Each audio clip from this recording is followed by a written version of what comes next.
ভয়াবহ সড়ক দুর্ঘটনায় আহত ইন্ডিয়ান আইডল 12 এর বিজয়ী পবনদীপ রাজন। ভক্তরা প্রার্থনা করছেন তার সুস্থতার জন্য।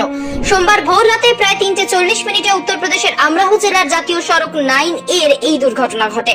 তার এমজি হেক্টর গাড়িটি একটি পার্ক করা ইচার ক্যান্টারের পেছনে সজোরে ধাক্কা মারে।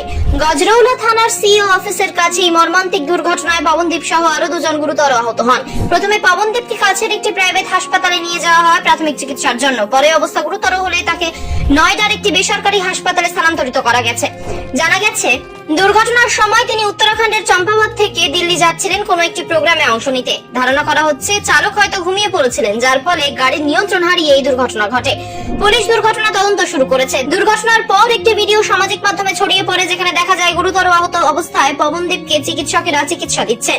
তার হাত ও পায়ে গুরুতর আঘাত লেগেছে বলে জানা যাচ্ছে। ভক্তরা এই খবরে স্তব্ধ হয়ে গিয়েছেন। অসংখ্য অনুরাগী পবনদীপের দ্রুত আরোগ্য কামনায় প্রার্থনা করছেন। উত্তরাখণ্ডের মুখ্যমন্ত্রী পুষ্কর সিং ধামি জানিয়েছেন, জনপ্রিয় সঙ্গীত শিল্পী পবনদীপ রাজনের দুর্ঘটনার খবরে ব্যথিত। ঈশ্বরের কাছে তার দ্রুত সুস্থতা কামনা করছি। একজন ভক্ত ইনস্টাগ্রামে লিখেছেন, খবরটা শুনে কেঁদে ফেললাম। ঈশ্বর যেন তোমার পাশে থাকেন। তোমার গান আমাদের অনেক কষ্ট ভুলিয়ে দেয়। এবার আমরা তোমার জন্য প্রার্থনা করছি। অন্য একজন টুইটারে লিখেছেন, তোমার কণ্ঠ যেমন মানুষকে নিরাময় করে, ঠিক তেমনই এবার যেন ঈশ্বর তোমাকে নিরাময় করেন। দ্রুত সুস্থ হয়ে ওঠো ভাই। এছাড়াও প্রে ফর পবনদীপ এবং গেট ওয়েল সুন পবনদীপ হ্যাশট্যাগে হাজার হাজার পোস্টে ভরে গিয়েছে। অনেকেই তার পুরনো পারফরমেন্স ভিডিও শেয়ার করে লিখেছেন যে এমন প্রতিভা হারিয়ে যাওয়া জাতির অপূরণীয় ক্ষতি হবে। ভক্তরা হাসপাতালের বাইরেও জড়ো হচ্ছেন এবং মোমবাতি জ্বালিয়ে প্রার্থনা করছেন, যা প্রমাণ করে পবনদীপ শুধু একজন প্রতিযোগী বা জয়ী ছিলেন না,